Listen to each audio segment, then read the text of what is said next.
श्री गुरु तेग बहादुर साहिब के 350वें शहीदी दिवस को समर्पित पंजाब सरकार की श्रद्धा और सत्कार से भरपूर पहल। पंजाब के 23 जिलों में गुरु साहिब के जीवन और बलिदान को दर्शाते light and sound show Srinagar, Gurdaspur, Faridkot और तख्त श्री दमदमा साहिब, तलवंडी साबो से अनंतपुर साहिब तक 4 महान नगर कीर्तन तथा 23, 24 और 25 नवम्बर को अनंतपुर साहिब में होने वाले भव्य समागमों में मुख्यमंत्री सरदार भगवंत सिंह जी मान की ओर से सभी को नतमस्तक होने का हार्दिक अनुरोध। आइए अपनी अटूट श्रद्धा और सत्कार के साथ इन समागमों का हिस्सा बने।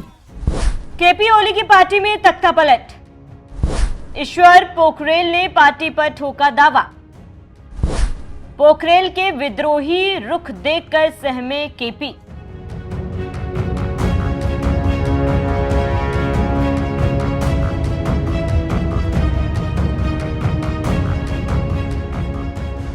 नमस्कार, स्वागत है आप सभी का एनएमएफ न्यूज में। मैं हूं आपके साथ शापनी पटनायक। बोया पेड़ बबूल का तो आम कहां से हुए, ये कहावत नेपाल के पूर्व पीएम केपी ओली पर सटीक बैठती है, क्योंकि ये वही ओली है जिन्होंने अपनी राजनीति पार्टी बनाकर भारत के खिलाफ आदिकाल की बनी परंपरा को नष्ट करने की कोशिश की और सत्ता में बने रहे। ओली ने कालापानी, लिम्पियाधुर और लिपुलेख पर राजनीति की और नेपाल की जनता को भारत के खिलाफ किया। इसके साथ ही साथ नक्शा संसद से पारित किया और ये सारा गेम चीन की शह पर खेल रहे थे। लेकिन समय सबसे बड़ा बलवान होता है। समय का चक्र घूमा और 2025 में जेन जी ने सत्ता से हटा दिया और मामला था सोशल मीडिया पर प्रतिबंध लगाना। ये वही जनता थी जिसने ओली को पीएम बनाया, लेकिन एक फैसला गलत और सत्ता से बेदखल। अब उन्हीं केपी ओली को लेकर और बुरी खबर आ रही है और खबर है कि जो पार्टी बनाए थे उसी पार्टी से उनको निकाला जा सकता है। जी हां, खबर है कि सीपीएन यूएमएल के अंदर ऐसा युद्ध छिड़ा है जिसे ओली रोक नहीं पा रहे। पार्टी के अंदर पूरा राजनीतिक माहौल उलट-पुलट कर दिया है। वहीं केपी ओली के खिलाफ उनकी अपनी ही पार्टी के भीतर से विरोध शुरू हो गया है और इसकी शुरुआत हुई सीपीएन यूएमएल का 11वें जनरल कन्वेंशन से।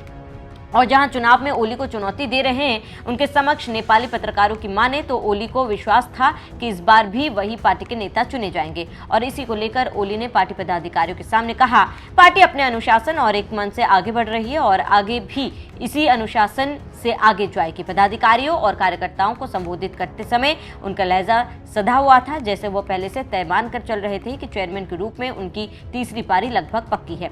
हर चीज का एक्सपायरी डेट होती है और हर चीज का एक पिक काल होता है और ओली का वो पिक काल खत्म था।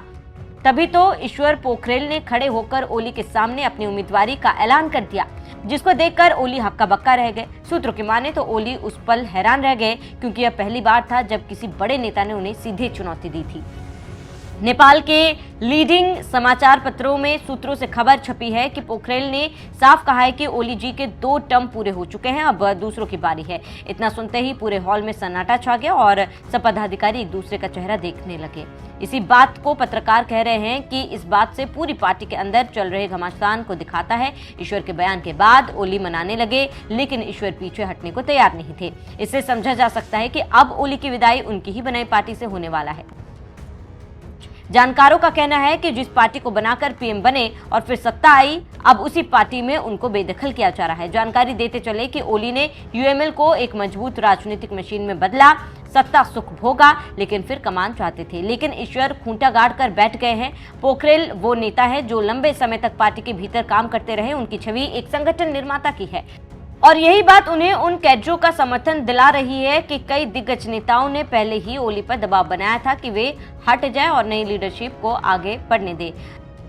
अष्टलक्ष्मी शाक्या, सुरेंद्र पांडे, योगेश भट्टराई, गोकर्ण बिष्टा, विष्णु पोडेल। मतलब यह है कि यूएमएल के वो चेहरे जिन्होंने पार्टी को खड़ा किया, आंदोलनों में लाठी खाए और संगठन में बराबर की हिस्सेदारी निभाई। इन नेताओं का एक सुर में कहना कि समय बदल रहा है, पार्टी को भी बदलना होगा, केपी ओली को बाहर जाने का संकेत है। अगर ईश्वर पोखरेल जीतते हैं तो ये माना जाएगा कि ओली युग खत्म हो चुका है और अगर ओली अपनी कुर्सी बचा लेते हैं तो यूएमएल का भविष्य वैसे ही रहेगा जैसा पिछले 1 दशक से था। अब देखना होगा कि क्या केपी ओली जेनजी की तरह जाते हैं या धक्के मारकर बाहर किए जाते हैं। ये 1-2 दिन में पता चल जाएगा।